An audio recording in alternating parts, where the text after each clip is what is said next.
तो hey guys, this mister Yudhveer and you watching Yudhveer update. आज का ये वीडियो बेस होने वाला है टर्की के ऊपर। टर्की कैसे कैसे हथियारों को बिल्ड कर रहा है और अच्छी एफिशिएंसी के साथ अपने प्रोडक्ट को बनाकर डिफेंस मार्केट में प्रस्तुत कर रहा है। आज का ये वीडियो इस चीज पर बेस होने वाला है कि आखिर टर्की के अंदर ऐसी कौन सी खासियत है या फिर वो ऐसे कौन से कदम उठा रहा है कि वह टाइम पे अपने प्रोजेक्ट को डिलीवर कर रहा है। वही हम बात करें हमारे देश भारत की, तो हम काफी ज्यादा पीछे नजर आ रहे हैं टर्की की तुलना में। हालांकि ये काफी बुरी बात है या सैडली या दुख की बात है, पर सच तो यही है। हम इस वीडियो में ये चर्चा करेंगे कि आखिर टर्की के ऐसे कौन से कदम थे जिसने उन्हें सफलता के शीर्ष पर पहुंचा दिया। हम ये जानने की कोशिश करेंगे कि आखिर टर्की ने ऐसा कैसे किया। हालांकि कई सारे लोगों को ये बात पसंद नहीं आएगी, पर सच्चाई तो यही है। तो हमें ये समझना होगा, क्योंकि हम गलती को एक्सेप्ट करते हैं और इम्प्रूव करते हैं। सो गाइस, मार्केट में ये न्यूज है कि जहां पर बताया जा रहा है टर्की द्वारा next generation helper mountain display create किया जा रहा है और इससे तुलगर नाम रखा गया है। इसकी हम बात करें तुलगर की, तो ये ऑप्टिकल हेलमेट माउंटेन डिस्प्ले होने वाली है। इसे हम नेक्स्ट जनरेशन कह सकते हैं हेलमेट की। इसका कंपैरिजन F-35 के हेलमेट से हो रहा है। आप दिखने में देख सकते हो कि इसे दिखने में डीएस सिस्टम के स्ट्राइकर 2 हेलमेट की तरह नजर आता है, पर इसमें कुछ चीजें डिफरेंस है। इस हेलमेट में पूरा का पूरा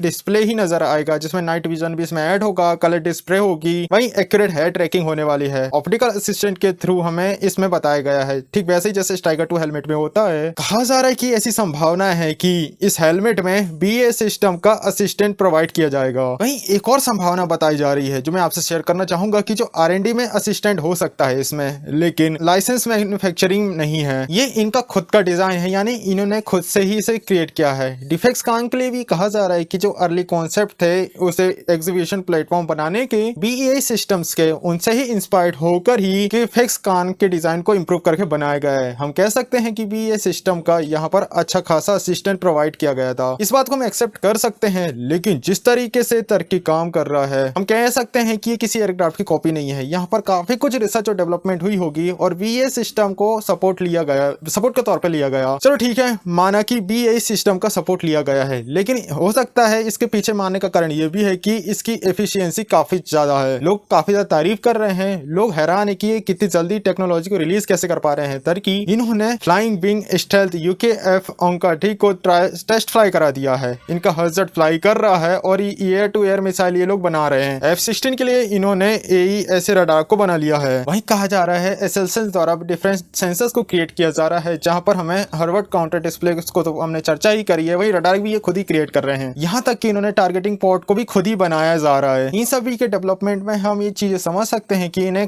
हो ना हो कहीं से सपोर्ट मिला हो, हैवी असिस्टेंस मिला हो, लेकिन ये लोग काफी ज्यादा एफिशिएंसी दिखा रहे हैं अपने वर्क में। ये लाइसेंस मैन्युफैक्चरिंग नहीं होने वाली है। अब इन्हें क्योंकि सपोर्ट प्रोवाइड हो रहा है और एक्सपीरियंस कंपनी इनकी हेल्प कर रही है और ये लगातार इंप्रूव करते जा रहे हैं। ये एक काफी अच्छा एग्जांपल है कि जब आप किसी चीज को स्टार्ट करते हैं, आपको सपोर्ट की जरूरत होती है। आप कोई भी चीजें शुरू से स्टार्ट नहीं कर सकते, वरना आप काफी ज्यादा लेट हो जाएंगे। आप उन चीजों को बनाएंगे जो पहले से ही बन चुकी है। इस तरीके से आप हमेशा रेस में पीछे रहेंगे, बल्कि आपको सपोर्ट के साथ फिर से फ्रेश स्टार्ट करना होगा वहां से जहां तक टेक्नोलॉजी पहुंच चुकी है। अब हम बात करें इंडिया की, तो इंडिया ने भी सपोर्ट लिया है। LCU तेजस की डिजाइनिंग में एविएशन का सपोर्ट लिया गया है। वहीं कई सारी चीजें इसके डिजाइन में मिराज 2000 की आइडेंटिकल शामिल करी गई है। तेजस मार्क 1 जो कि सिर्फ 50% ही इंडिजीनियस था, और हम कह सकते हैं कंपोनेंट हम भी खरीद रहे हैं। ये कहना कि हमने पूरी तरीके से बिना किसी सपोर्ट के, बिना किसी असिस्टेंट के अपने फाइटर जेट को बनाया, ये एकदम बेसलेस होगी। हर किसी को सपोर्ट लेने की जरूरत होती है। हो सकता है शुरुआत में हमें चीजें खरीदनी पड़े और पे करना पड़े, पर धीरे धीरे जब हमारी सप्लाई चेन बिल्ड हो जाती है और हमारे साइंटिस्ट और इंजीनियर इसके लिए तैयार हो जाते हैं, हम खुद से आविष्कार करने लगते हैं और धीरे धीरे स्वदेशी तौर पर अपने प्रोडक्ट को बनाना शुरू कर लेते हैं। हम जैसे जैसे ग्रो करते जाते हैं, हम धीरे धीरे अपने स्वदेशी परसेंटेज को बढ़ाते जाते हैं। बात करें हमारी फेमस मिसाइल ब्रह्मोस की, तो हाँ, ब्रह्मोस मिसाइल को भी हमने रशिया के साथ मिलकर बनाया था। वहीं कावेरी इंजन की हम चर्चा करें तो कावेरी इंजन में भी हमने एस्मा का सपोर्ट लिया था इंजन बनाने में। अंदर की बात यह है कि एफिशिएंसी हम अचीव नहीं कर पाए। अगर हम बात करें हमारे प्रोजेक्ट की एफिशिएंसी की, तो हम अपनी कैपेबिलिटी को भी नहीं समझ पा रहे हैं, ना उन्हें आइडेंटिफाई कर पा रहे हैं। हम हमारे सपोर्ट को भी नहीं समझ पा रहे हैं, ना हमारे प्लान ढंग से एग्जीक्यूट हो पा रहे हैं और टाइमली प्रोजेक्ट डिलीवर नहीं हो पा रहा है। ये बात समझना होगा कि जो next generation 110 kilo Newton class का जो इंजन बनाने वाले हैं, और उसमें हम शुरू से ही पार्टनर को तलाश रहे हैं ताकि हम सपोर्ट ले सकें और हम जल्दी जल्दी इंप्रूव हो सकें समय के साथ। हर एक कंट्री सपोर्ट लेती है। साउथ कोरिया लेती है, टर्की लेती है, भारत लेता है, चाइना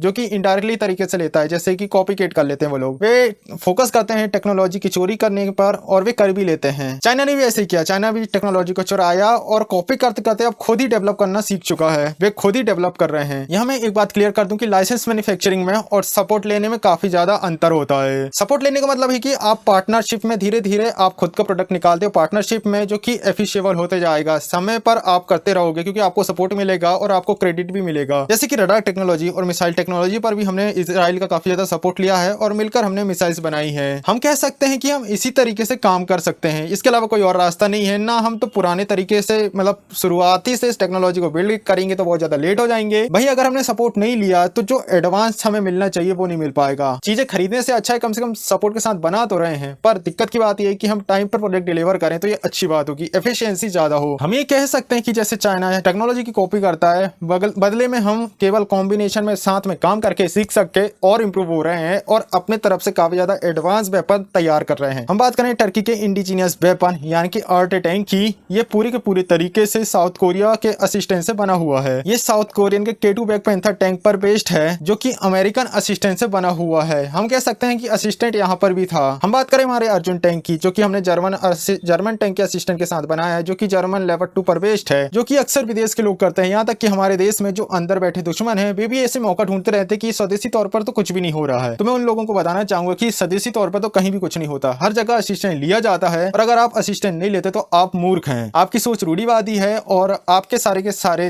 फैक्ट बेसलेस हैं। इंपॉर्टेंट है कि हमें टाइम के साथ कॉम्पिटिट करना है, हमारे दुश्मनों और पड़ोसियों पर नजर रखना बहुत ज्यादा जरूरी है। आखिर हम कब तक दूसरों पर भरोसा करके उन पर आधारित रहेंगे। अक्सर मैंने देखा है कि विदेश की तो छोड़ो, हमारे देश के ही लोग हमारे खिलाफ में ऐसे बयान करते हैं, ट्वीट करते हैं कि हम स्वदेशी तौर पर कुछ भी नहीं बना रहे। वहीं वर्तमान सरकार का जो इनिशिएटिव है आत्मनिर्भर भारत, उसमें जो पार्टनरशिप वाली योजनाएं चलाई जा रही हैं, इसका असर हमें अगले दशक को देखने को मिलेगा, जहां पर हमारे देश के ही इंजीनियर उद्योग सक्षम हो जाएंगे अपने वेपन स्वदेशी तौर पर डिजाइन करने के लिए। अब यहाँ पर वर्तमान सिनारी को देखते हुए हम टर्की की तारीफ कर सकते हैं, क्योंकि जिस तरीके से वो एवियोनिक्स को निकाल रहे हैं और तो और अपने वेपन्स को टाइम पे डिलीवर कर रहे हैं, उनके प्लेटफॉर्म्स टाइम पर निकल कर बाहर आ रहे हैं, वे भी असिस्टेंस ले रहे हैं लेकिन काफी टाइम पर अपने वर्क को कंटिन्यू कर रहे हैं। फ्यूचर में उनका फ्यूचर काफी ज्यादा ब्राइट नजर आ रहा है, क्योंकि वे इंडिपेंडेंट हो जाएंगे, अपने स्वदेशी तौर पर आत्मनिर्भर हो जाएंगे। इसे हम सीख सकते हैं और हमें सीखना ही चाहिए। हम इस पर कई सारे आर्ग्यूमेंट दे सकते हैं, लेकिन हमें फैक्ट्स को एक्सेप्ट करना होगा और अपने अंदर सुधार करना होगा। आई होप ये कुछ पॉइंट आपको समझ में आ चुके होंगे। सो यहाँ पर मैं अपनी वीडियो को खत्म करना चाहूंगा। आपका क्या सोचना है इस बारे में कमेंट बॉक्स में जरूर बताएगा। सो गाइस मिलते हैं नेक्स्ट वीडियो में, तब तक के लिए जय हिंद।